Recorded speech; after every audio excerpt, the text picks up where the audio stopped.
ঘুমোবো আমি, ঘুমোবে তুমি, গল্প শোনাবে ঘুম পড়ি, হালকা আলো চোখ বন্ধ। চলো একটা গল্প শুনি। রাতের গল্প বাংলায়। আজকের গল্প বড় ভাই ছোট ভাই। এক কৃষকের দুইটি ছেলে ছিল, বড় ছেলে আর ছোট ছেলে। কৃষক অনেকদিন মারা গেছে। দুই ভাই এখন পৃথকভাবেই থাকে। তাদের খাওয়া দাওয়া রোজগার পাতি সবই আলাদা। শুধু ঘরে একটি গাই ছিল। সেই গাইকে নিয়ে তাদের ভীষণ সমস্যা হয়ে দাঁড়ালো। বড় ভাই আর ছোট ভাই কিভাবে গাইকে ভাগ করবে তা তারা অনেকদিন ধরে খুঁজে পাচ্ছিল না। বড় ভাইটির মাথায় অনেক বুদ্ধি ছিল, সে অনেক চালাক ছিল। আর ছোট ভাই ভীষণ বোকা ছিল। তাই ছোট ভাইকে বোকা বানিয়ে একদিন বড় ভাই বলল, দেখ, গাইকে তো কাটা যাবে না, দুভাগও করা যাবে না। তাই তুই গায়ের পিছনের অংশটি আমায় ছেড়ে দে, আর মুখের অংশটি নে। আমি চাই তুই ছোট ভাই মুখের দিকটি নিবি, ভালো হবে। আমি পিছনের দিকটা নিয়েই থাকবো। পিছনের দিকে সেরকম তো আর কিছু পাবো না বল, তবু পিছনের দিকটির পরিচর্যা আমি করব, আর তুই সামনের দিকটি দেখবি। ছোট ভাই খুব খুশি হলো। এরপর প্রতিদিন গায়ের মুখটা সে পেয়েছিল বলে মাঠের থেকে সবুজ সবুজ ঘাস নিয়ে আসতো। জল বালতি করে বয়ে নিয়ে এসে গায়ের সামনে দিত। গায়ে জল ঘাস সব খেয়ে দিনে দিনে মোটা হতে শুরু করলো। আর ওই বড় ভাই, সে পিছনের দিকটি পেয়েছিল বলে সে দুধ দুইত।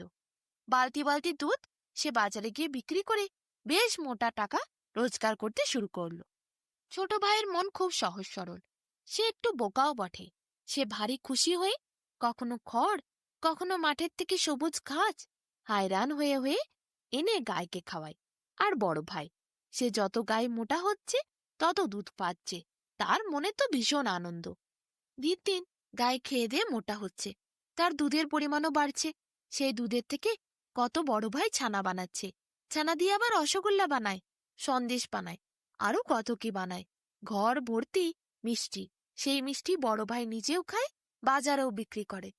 কিন্তু কোনোদিন এক টুকরা ছোট ভাইকেও দেয় নাই। ছোট ভাইটির কিন্তু তা নিয়ে কোনো আফসোস ছিল না।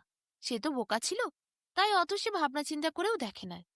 কিন্তু একটি চালাক লোক, সে দেখল ছোট ভাইটি প্রতিদিন অক্লান্ত পরিশ্রম করে গাইটিকে খাইয়ে দাইয়ে যত্ন করে মোটা করছে, আর তার লাভ বড় ভাইটি নিচ্ছে। বড় ভাইটি কত বালতি বালতি দুধ গায়ের থেকে পাচ্ছে, তা দিয়ে মন্ডা মিঠাই মিষ্টি কত কিছু বানাচ্ছে। বেশ ভালোই ব্যবসা চলছে তার। এদিকে ছোট ভাইটিকে একটুও তো ভালো খেতে দেয় নাই। দিন দিন ছোট ভাইটি রোগা হয়ে যাচ্ছে, তাকে দুটো মিষ্টি রসগোল্লা সন্দেশও দেয় নাই। ছোট ভাইটির দুঃখ দেখে সেই চালাক লোকটি বলল, তুই কি বোকা রে? গরুর সামনে দিকটি তুই নিয়েছিস, শুধু গরুকে দিনরাত খেটে ঘাস খাইয়ে মরছিস। আর ওইদিকে তোর বড় ভাই বালতি বালতি দুধ পাচ্ছে, রসগোল্লা সন্দেশ সব বানিয়ে বাজারে বিক্রি করছে, তোকে তো একটুও দেয় নাই। ছোট ভাইটি টনক নড়ল, বলে, সত্যিই তো, না দুধ পাই, না মিষ্টি ছানা, কিছুই তো আমি পাই নাই, টাকা পয়সাও পাই নাই। না, আমি বড় দাদা এলে আজই কথা বলবো। যে বড় দাদা বাড়ি ফিরল, ছোট ভাই অমনি বলল, তুমি বালতি বালতি দুধ পাও, ছানা মিষ্টি সন্দেশ রসগোল্লা কত কি বানাও, কই আমাকে একটুও তো দাও নাই। বড় দাদা বুঝতে পারল ছোট ভাই কি কেউ কিছু বলেছে, তার টনক নড়েছে।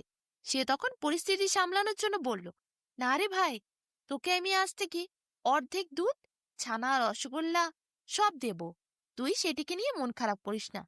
ছোট ভাইয়ের বড় দাদার এই উত্তর শুনে মন খুশি হয়ে গেল। সে আর এই বিষয়ে কোনো কথা বলল না। এদিকে তাদের বাড়িতে একটি খেজুর গাছ ছিল। শীতকাল এসেছিল, খেজুর গাছের থেকে অনেক রস পাওয়া যায়। বড় ভাই তাই তাদের একটিমাত্র খেজুর গাছ থেকে কাটাকাটি না করে ছোট ভাইকে বলল, তুই গরুর মাথার দিকটা নিয়েছিলি, এবার বরং আমি খেজুর গাছের মাথার দিকটা নিই, তুই গোড়ার দিকটা নে। বড় ভাইয়ের কথায় ছোট ভাই খুব খুশি হলো, গোড়ার দিকটি সে নিল। প্রতিদিন সে বালতি বালতি জল নিয়ে এসে খেজুর গাছে দিতে থাকলো। খেজুর গাছের অনেক যত্ন আত্তি করলো ছোট ভাই।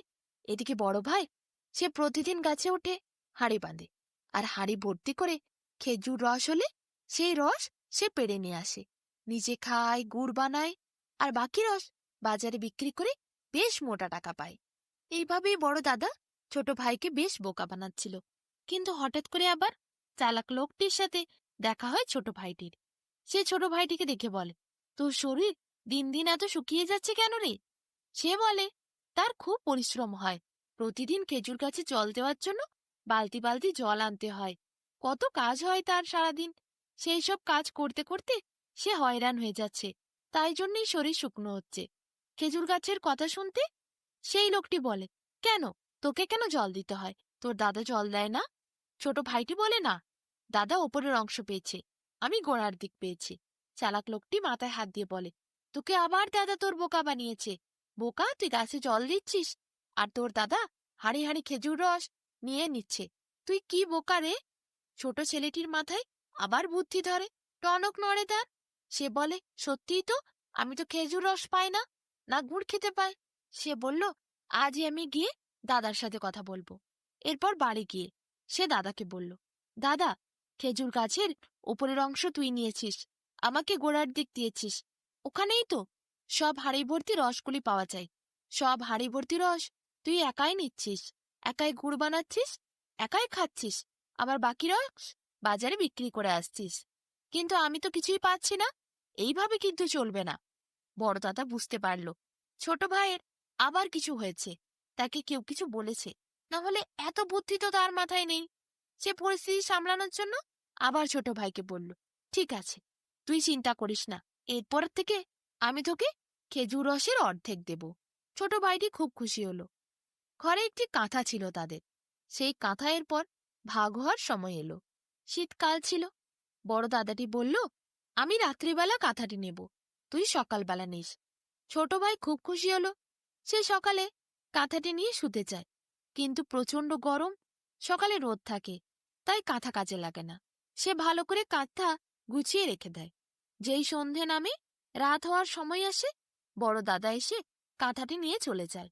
সারা রাত ছোট ভাইটি ঠান্ডায় কাঁপতে থাকে, আর বড় দাদা কাঁথা ভালো করে জড়িয়ে আরাম করে শুয়ে ঘুম দেয়। ছোট ভাইটির ঠান্ডায় কেঁপে কেঁপে জ্বর চলে এলো বেচারার।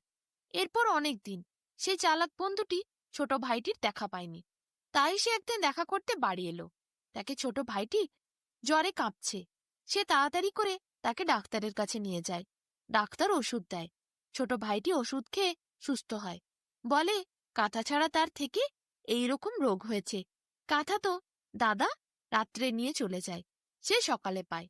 আবার মাথায় হাত দেয় চালাক লোকটি। বলে, তোর দাদা তোকে একটুও স্নেহ করে না, একটুও ভালোবাসে না, তোকে শুধু বোকা বানায়। এরপর একটি বুদ্ধি দেয় ছোট ভাইটিকে। পরের দিন সকালবেলাতেই কাঁথা জলে ভালো করে ভিজিয়ে ছোট ভাইটি রাখে। বড় ভাই রাত্রিবেলা কাঁথা নেওয়ার জন্য ছোট ভাইটিকে এসে বলে, কই কাঁথাটা আমায় দিয়ে। ভিজে কাঁথাটা দাদার হাতে ছোট ভাই তুলে দেয়। এরপর বড় দাদা ভীষণ রেগে যায়। বলে, কি করেছিস, কাঁথাকে ভিজিয়েছিস কেন? ছোট ভাইটি বলে, দিনের বেলা তুমি আমাকে কাঁথা দিয়েছ, আর রাত্রিবেলা আমি ঠান্ডায় কাঁপি, কত কষ্ট পাই, আমার জ্বর এসেছে, শরীর খারাপ হয়েছে, কই তুমি তো আমায় একটুও মায়া করনি।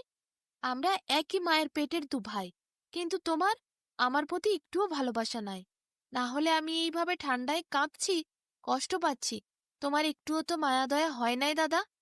বড় দাদার ছোট ভাইয়ের মুখ থেকে এইসব কথা শুনে খুবই মনটি খারাপ লাগলো। নিজের প্রতি প্রচুর ঘেন্না আর লজ্জার সৃষ্টি হলো। সে মনে মনে ভাবল, লোভে পড়ে ছোট ভাইটির সরলতার সুযোগ সে কতটা নিয়েছে। সে বোকা বলে তাকে আরো বোকা বানিয়েছে। সে তো একই মায়ের পেটের দুই ভাই। এই রকম কাজ করা কি তার দাদা হয়ে উচিত হয়েছে? তার চোখে জল আসে।